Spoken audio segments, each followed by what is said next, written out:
Marty Supreme has already raced its way into pretty much every Best Movie of the Year list and seems like it might be the career-defining performance that nabs Timothée Chalamet his first Oscar. But why are people so into this film, and does it really live up to the hype? Let's dig into how this film about a ping pong champion manages to take us on a wild ride while also uncovering truths about the American dream and the quest to fulfill one's destiny at any cost. Marty Supreme is the first outing for Josh Safdie sans his brother Benny. The pair have previously made a number of films together, most notably Uncut Gems. Though he did retain his longtime co-collaborator Ronald Braunstein as co-writer and editor. This globe-crossing table tennis odyssey follows the titular Marty, based on real-life tennis table champion Marty Reisman, as he seeks to climb to the very top of the rankings and prove that he is the best in the world. The film has a similar chaotic energy and pacing to Uncut Gems, but it certainly doesn't feel like a retread. The chaotic filmmaking aligns with the precarious lives Marty and his companions are leading, where they're constantly burdened with the feeling that one wrong choice could be the difference between making their dreams come true or ruining their lives. This is especially true for Marty, who is immensely ambitious and self-assured. And what do you plan to do if this whole dream of yours doesn't work out? That doesn't even enter my consciousness.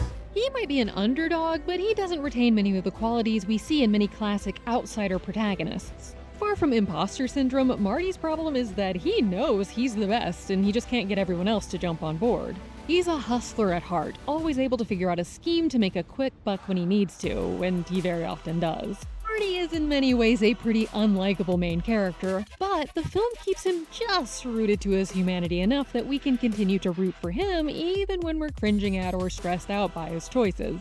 In his quest for glory, he leaves a path of destruction in his wake as he uses and pushes away everyone in his life who cares for him. When his longtime friend Rachel, who is married but has been having an affair with Marty, tells him that she's pregnant with his child, he rudely tells her that he's definitely not taking himself off his track towards his dreams to settle down. In this exchange, we also see how Marty can project his own issues and failings onto others, in the same way a hustler might convince themselves that it's actually their mark's fault for being too gullible. Marty lashes out at others in his life who are having to deal with the consequences of choices that are just as much his as theirs. Rachel connects Marty to the world he comes from and to many of the facets of his reality that he'd like to ignore.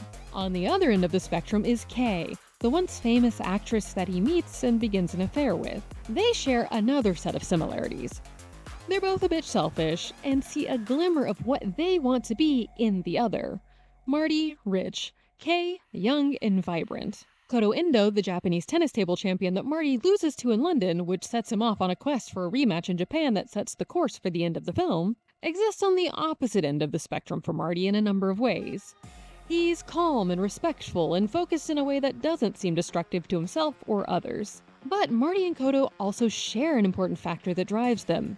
They feel like they're not only representing themselves, but their larger identities and people as a whole. Before we dig into that ending and some of the problems with the film, let's take a closer look at some of the film's key symbolism, from the American dream to the spanking, to get a deeper understanding of what it's really trying to say. Ping pong is not necessarily the sport you'd expect for a high-intensity sports movie, but that's actually what makes it the perfect metaphor for Marty himself. As the story plays out, we see that both the game and Marty are more than meets the eye. Marty's desire to create the orange balls also serves as an externalization of this, of his belief that he's different and his desire to stand out. The idea of the American dream was beginning to take hold in a new way in the post-war period in which the film is set, and Marty represents the highs and lows of the reality of chasing that dream for many people. The idea that you can be anything you set your mind to often doesn't take into account how difficult it can be to overcome the circumstances you're born into, or the toll that attempting to do so might take on not only you, but those around you as well. Relatedly is the idea of how lonely it can be on your way to the top, or on the way back down. Marty isn't actually alone. No matter how unkindly he behaves, he always has people in his life he can turn to.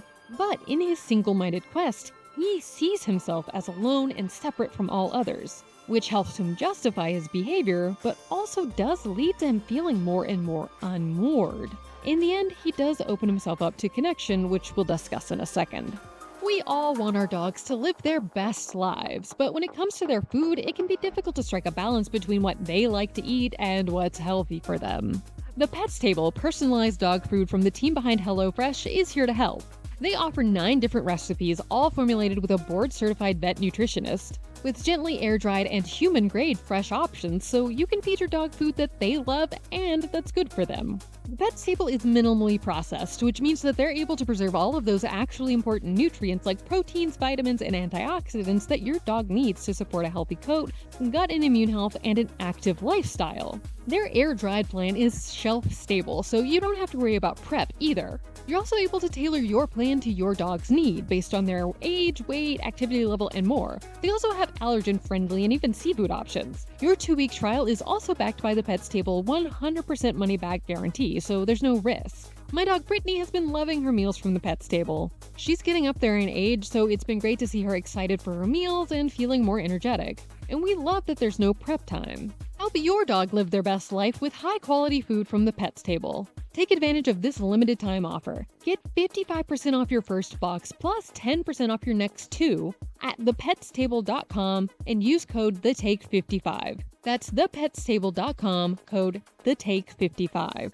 The sound design and music choices have caught the interest of many viewers. The layered, chaotic soundscape helps add to the feeling of chaos and build the tension in key moments. And thankfully the mixing is done well so that even during these moments, we can actually hear the important bits of dialogue we need to. And the anachronistic music aids in highlighting the way that Marty's core battle, that desire for glory and to prove that you're as capable as you know you are deep down, are relatable to people of any era. Daniel Lopatin, who did the score for the film, told the Los Angeles Times, "I think that's what makes it so fun, because we're really open to this idea of time being a little bit malleable, a little bit gelatinous." The spanking scene, in which Kay's husband Milton tells Marty he'll only pay his way to the Japan tournament if he agrees to be spanked, was one that made headlines as the film began its festival run, though it's not actually intended to be titillating or salacious, as one might imagine. Instead, it's a very overt window into how degrading it can be to try to work your way up the ladder into the elite world, and how much joy those elites take in denigrating any strivers who might dare to try to enter their world. Milton, played by real-world rich guy Kevin O'Leary of Shark Tank fame, even tells Marty, when asked how he can be sure that Milton won't just go back on his word, "You don't, because you have no power here." Instead of being the end of the humiliation ritual, however, it turns out to be only the beginning. Marty's sole drive for the entire film is to become a champion and prove he's the best table tennis player in the world. So when he finally makes it to Japan for his rematch with Koto, he's distraught to find that he won't be allowed to enter the World Championship no matter what. On top of that, he's made to throw an exhibition match against Koto. When yet another level of humiliation is about to be brought down on him, forcing him to kiss a pig in front of the entire audience, Marty cracks and tells everyone that the game was rigged and asks to play a real game against Koto. After a tense battle between the two great players, Marty just ekes out a win. He's overcome with a sense of fulfillment, not only proving that he can beat Koto specifically, but also that he's a great player overall. But the other realities of his situation are still present. Koto is still the one that's going to the championship, and Marty has to contend with all of the chaos he left in his wake just to get to this moment. He returns home to find that Rachel has delivered their child, and the film ends by leaning into the old selfish person fixed by seeing their newborn baby trope.